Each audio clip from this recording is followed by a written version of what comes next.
Hello my friends, welcome to Reddit Rabbit. Before we start, catch the rabbit at the bottom right corner, smash that subscribe button and leave a comment.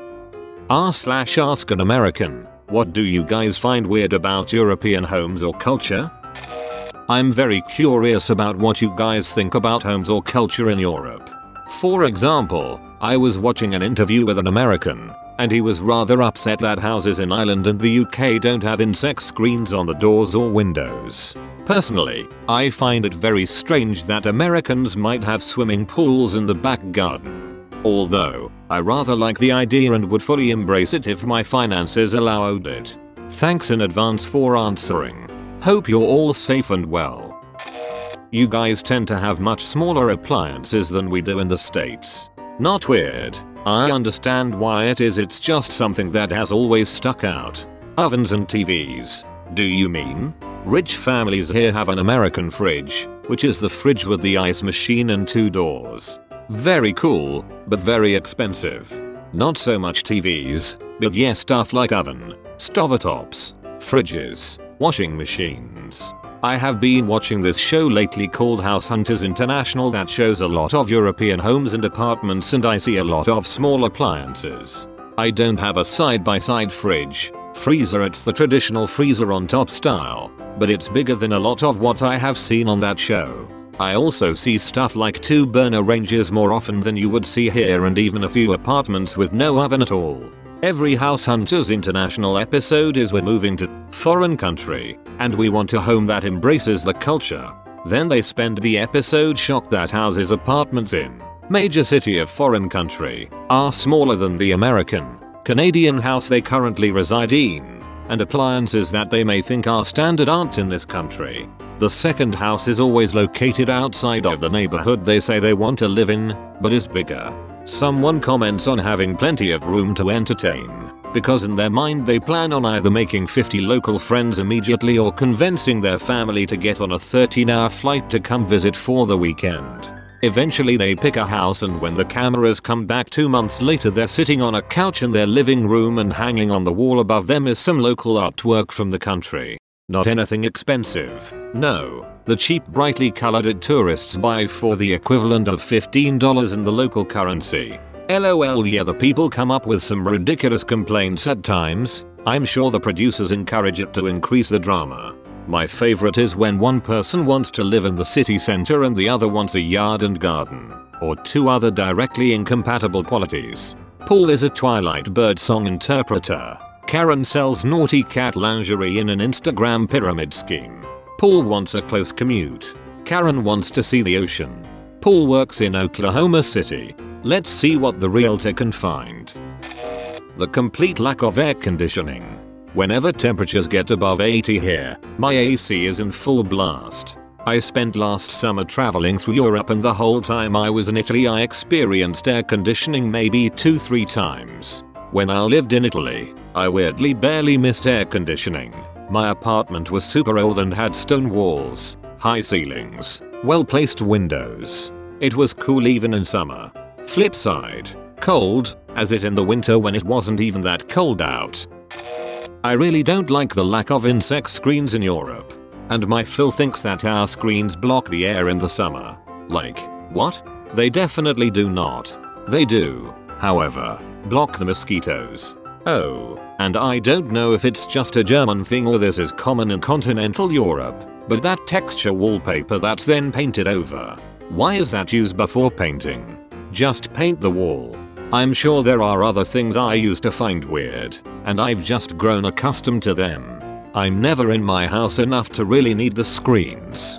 I think the only place to have it when I was in holiday was Croatia, where there were a lot of geckos. No mosquitoes in my country, but we do have bees that sometimes need to be directed back out the window by gently waving them out it.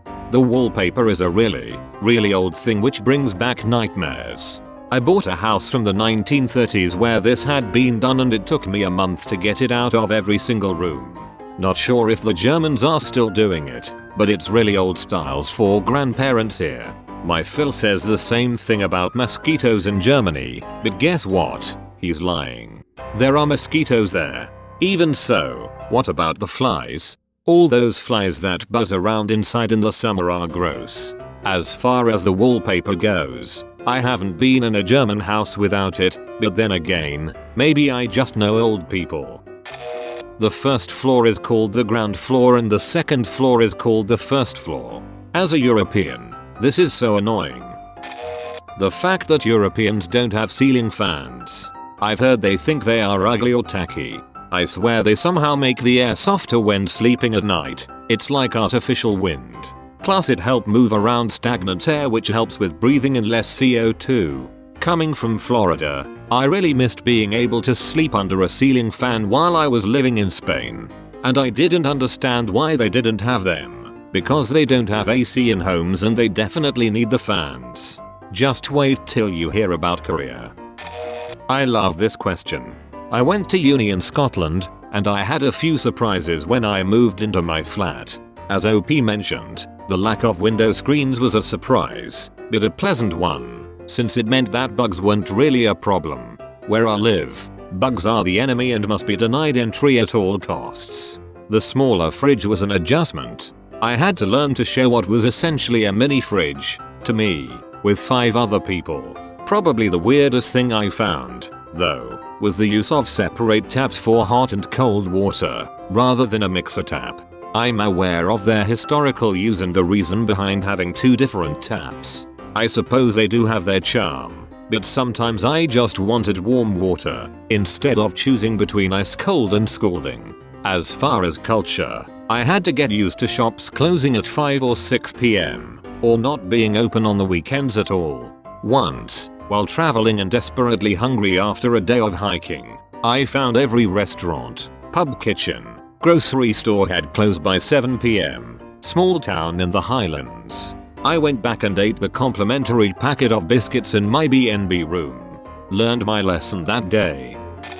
I know it's not a uniquely European thing, but I find it a bit weird when the toilet is separated from the rest of the bathroom. Looks like the garbage disposal thing has already been mentioned. That was my original answer. Personally, I find it very strange that Americans might have swimming pools in the back garden. Here in Arizona it is extremely common to have a swimming pool, because it's so hot. Some of them even have diving blocks or small slides. You mean like a wee toilet? Where you have a second, small bathroom just for another toilet. So jealous about the swimming pools outside. You guys get lovely toasty weather and swimming, and all I get is rain and swimming in puddles. Fair play, enjoy it, pal. Yeah, that's what I was getting at. I've never heard the term wee toilet. Today I learned. Lovely. In the winter. In the summer, our average temperature is like 40 degrees, 104 degrees for my fellow Americans, but it can get up past 45, 113 on a bad day. I do appreciate the fact that I get to swim though, smiley face. In England I found it odd that the showers I used had only half a pane of glass to keep the water from splashing out rather than a full curtain or having the shower completely enclosed. Also, in both England and Spain it was strange that the bathroom light switch was outside the bathroom. Dude, the bathroom light switch being outside the bathroom was horrible. My fiance sure thought she was being funny making me shower in the dark. Your day-to-day lives are pretty similar to ours. Casual drinking culture is much more enjoyable in Europe in my opinion. You guys are pretty friendly towards us from my experiences, which may be kind of shocking to a lot of us. I do think we are quite similar, smiley face. I wasn't sure if you guys noticed stuff we do that we haven't noticed, because it's normal for us. It's good that you've had friendly encounters though. That's very good to hear. I'm always worried fellow Europeans bear being assholes and make us all look bad. You guys are incredibly friendly. Everyone here can spot the American, because you guys say hi to everyone and always smile even if lost. Ice, or lack thereof. I love ice. A drink without ice is an inferior drink. At least I think so. But it seems you guys don't feel the same way. Oh, you'll give me ice if I ask. But you are so stingy. 2 ice cubes? Really? Those pool cubes don't stand a chance against that room temperature soda you gave me. It goes without saying that I love my side-by-side American refrigerator just because of its built-in ice maker. I did live in an apartment that did not have an ice maker for a while and I missed it terribly. I have to admit, I love you guys. I love so much about your cultures. There is so much you guys do better than we do. But I will never ever understand lukewarm drinks. Ice, you guys really love ice, like so much. There's more ice and drink in the cup. I apologize for our ice stinginess. How the best present for an American is an ice cube tray. I suppose you will hate a lukewarm Coke or beer. I think you guys are great. You always make me chuckle.